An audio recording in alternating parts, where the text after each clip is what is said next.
ഞാൻ എപ്പോഴാണ് മറുപടി പറയേണ്ടതെന്ന് തീരുമാനിക്കാനുള്ള അവകാശമെങ്കിൽ എനിക്ക് തരണം. നിങ്ങളോടാണ്. ഞാൻ മറുപടി പറഞ്ഞില്ല, മൗനി ബാബയാണ്. 12 പ്രാവശ്യം ചോദിച്ചു. എങ്ങനെയാണ് ചോദിച്ചതെന്നറിയാം? ഒന്ന് രാവിലെ ഞാൻ വീട്ടിൽ നിന്ന് ഇറങ്ങിയതാണ് വീട്ടിൽ നിന്ന്. അപ്പം ചോദ്യം. അത് കഴിഞ്ഞിട്ട് ഞാൻ വീണ്ടും അകത്ത് കയറി കുളിച്ച് പുറത്തേക്ക് ഇറങ്ങിയപ്പോൾ വീണ്ടും മൈക്ക് വെച്ച് ചോദ്യം. ഞാൻ കേരള ഹൗസിലേക്ക് കയറുമ്പോൾ ചോദ്യം, ഇറങ്ങുമ്പോൾ ചോദ്യം. പിന്നെ ഞാൻ വണ്ടിയിൽ കയറിയിരിക്കുമ്പോൾ ഒരു മൈക്ക് എൻ്റെ മുഖത്ത് വന്നാൽ ഇടിച്ചത്. ഞാൻ ആരോടും പറഞ്ഞിട്ടില്ല ഇതുവരെ. ഇപ്പം നിങ്ങളോട് രഹസ്യമായിട്ട് പറയാം, എൻ്റെ മുഖത്താണ്. ഞാൻ ഒന്നും പറഞ്ഞില്ല, സത്യം. എന്നിട്ട് എന്നോട് ചോദിച്ചു. അപ്പോഴും ഞാനൊന്നും പറഞ്ഞില്ല. എപ്പോഴാണ് പറയേണ്ടതെന്ന് തീരുമാനിക്കാനുള്ള അവകാശമെങ്കിലും ദയവ് ചെയ്ത് എനിക്ക് തരാം. ദയവ് ചെയ്ത് എപ്പോഴാണ് ഒരു കാര്യത്തിൽ മറുപടി പറയാൻ വേണ്ടേ? അത് ഞാൻ പഠിച്ചിട്ടല്ലേ പറയേണ്ടത്, മനസ്സിലാക്കിയിട്ടല്ലേ പറയേണ്ടത്, ഉചിതമായ സമയത്തല്ലേ പറയേണ്ടത്. ഞാൻ അങ്ങനെ ഒളിച്ചോടുന്ന ആളാണോ? അങ്ങനെയാണെങ്കിൽ ഞാൻ ക്യാബിനറ്റ് ബ്രീഫിംഗ് നടത്തി തുടങ്ങിയില്ലേ നിങ്ങളോട്? എത്ര പ്രാവശ്യം നിങ്ങൾക്ക് എല്ലാ അവസരങ്ങളും തന്നു? അപ്പോൾ നിങ്ങൾക്ക് ചോദ്യം ചോദിക്കാനുള്ള അവകാശം പോലെ തന്നെ എനിക്ക് മറുപടി പറയാനുള്ള അവകാശം കൂടി എനിക്ക് തരണം. എന്നിട്ട് 12 പ്രാവശ്യം ചോദ്യം ചോദിച്ചിട്ട് പോയില്ല. 12 പ്രാവശ്യം, നിങ്ങൾക്ക് 24 പ്രാവശ്യം ചോദ്യം ചോദിക്കുക. എനിക്ക് മറുപടി പറയേണ്ട സമയം ഞാനല്ലേ തീരുമാനിക്കേണ്ടത്. അതെനിക്ക് തരണം. റിക്വസ്റ്റാണ്.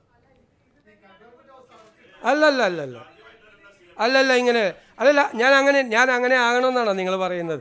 ഞാൻ ക്യാബിനറ്റ് ബ്രീഫിംഗ് നടത്തുന്ന ആളാണ്. നോ നിങ്ങൾ ചോദിക്കുമ്പോൾ അല്ലല്ല. നിങ്ങൾ ഇല്ല ഞാനിപ്പോൾ വന്നിരിക്കുമല്ലേ. ഇല്ല നിങ്ങൾക്ക് അദ്ദേഹത്തിൻ്റെ അടുത്തേക്ക് പോലും പോകാൻ പറ്റില്ലായിരുന്നില്ല. പിന്നെയാണ് നിങ്ങൾ 12 പ്രാവശ്യം ചോദ്യം ചോദിക്കണം. നോ നിങ്ങൾ അങ്ങനെ പറയല്ലേ, അങ്ങനെ ആക്കല്ലേ, അങ്ങനെ താരതമ്യം ചെയ്ത് നിങ്ങൾ അങ്ങനെ ആക്കല്ലേ. നിങ്ങൾ ഈ വിഷയം കേൾക്കണോ? എനിക്ക് പറയാനുള്ളത് ഞാൻ പറഞ്ഞു. ഞാൻ മറുപടി പറയേണ്ട സമയം തീരുമാനിക്കുന്നത് ഞാനാണ്. കാരണം എനിക്കത് പഠിച്ചും മനസ്സിലാക്കിയിട്ടോ പറയാൻ പാടുള്ളൂ. പെട്ടെന്നങ്ങ് പറയാൻ പറ്റില്ല. ഞാൻ അതിൻ്റെ സമയം തീരുമാനിക്കേണ്ടത് ഞാൻ. അതിനുള്ള അവകാശം എനിക്ക് തന്നെ. അത് നിങ്ങളല്ല തീരുമാനിക്കേണ്ടത്. നിങ്ങൾക്ക് ചോദ്യം ചോദിക്കാം, അതിനുള്ള അവകാശം ഞാൻ എപ്പോഴും തരും. മനസ്സിലായല്ലോ? ആയതുകൊണ്ടാണല്ലോ പറയാൻ പോകുന്നത്. നിങ്ങളല്ല തീരുമാനിക്കേണ്ടത്, ഞാനാണ് തീരുമാനിക്കുന്നത്. അത്രേ എനിക്ക് അവകാശം വേണം. ഞാൻ പറയട്ടെ, ഞാൻ അതിന് ഉത്തരം പറഞ്ഞില്ലല്ലോ ചോദിച്ചതിന്. ഇതെന്താണ് സംഭവം? ഇതൊരു കേസ് ഓൾറെഡി കേന്ദ്ര ഏജൻസി രജിസ്റ്റർ ചെയ്ത കേസാണ്. കേന്ദ്ര ഏജൻസി രജിസ്റ്റർ ചെയ്ത കേസാണ് ആണല്ലോ. അന്വേഷണത്തിൻ്റെ ഭാഗമായിട്ടാണ് അവർ നടപടികൾ സ്വീകരിക്കുന്നത്.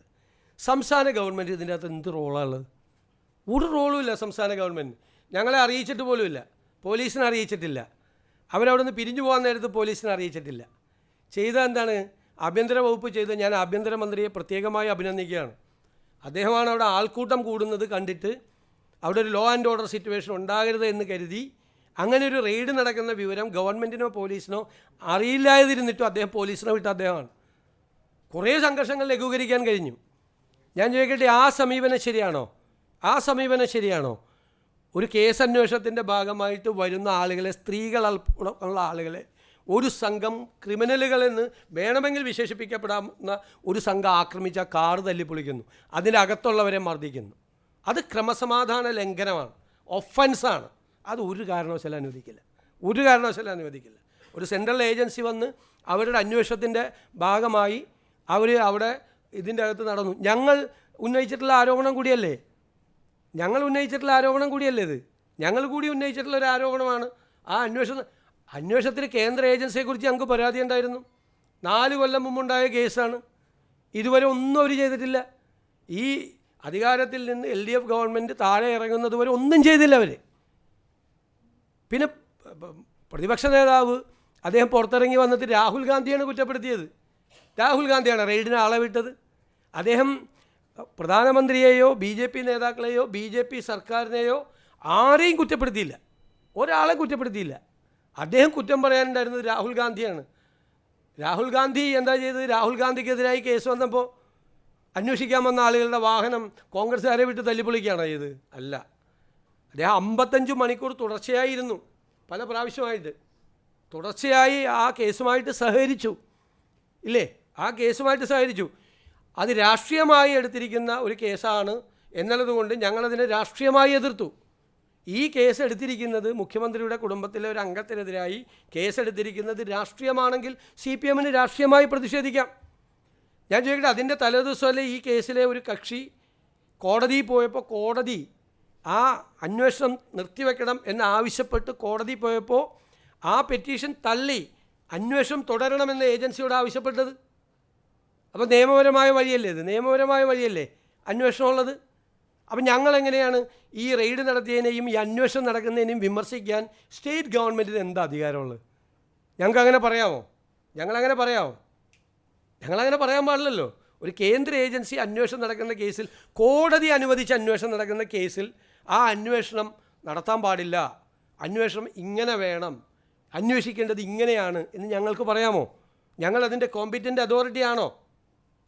ഞാൻ വളരെ ജെന്യുവനായിട്ട് ചോദിക്കുകയാണ് നിങ്ങളോട്. ഞങ്ങളതിൻ്റെ കോമ്പീറ്റൻ്റ് അതോറിറ്റി അല്ല. ഞങ്ങൾക്ക് അതിൻ്റെ അകത്തില്ല. ഞങ്ങൾക്ക് ക്രമസമാധാന പ്രശ്നം ഉണ്ടായാൽ അതിൻ്റെ അകത്ത് ഇടപെട്ടു ശക്തിയായ നടപടികൾ സ്വീകരിക്കും. അത് തെറ്റാണ്. അത് ആവർത്തിക്കാൻ പാടില്ല. അത്തരം സംഭവങ്ങൾ ആവർത്തിക്കാൻ പാടില്ല. ഗുരുതരമായ കുറ്റകൃത്യമാണ് അവിടെ നടന്നത്. അന്വേഷണ ഉദ്യോഗസ്ഥന്മാരെ ആക്രമിക്കുകയും അവരുടെ വാഹനം അടിച്ച് തകർക്കുകയും ചെയ്ത് ഗുരുതരമായ കുറ്റകൃത്യമാണ്. അത് ആവർത്തിക്കപ്പെടാൻ പാടില്ല. അതാണ് ഞങ്ങളുടെ അഭിപ്രായം. ഞങ്ങൾക്ക് നിലപാടുണ്ട് അതിൻ്റെ അകത്ത്.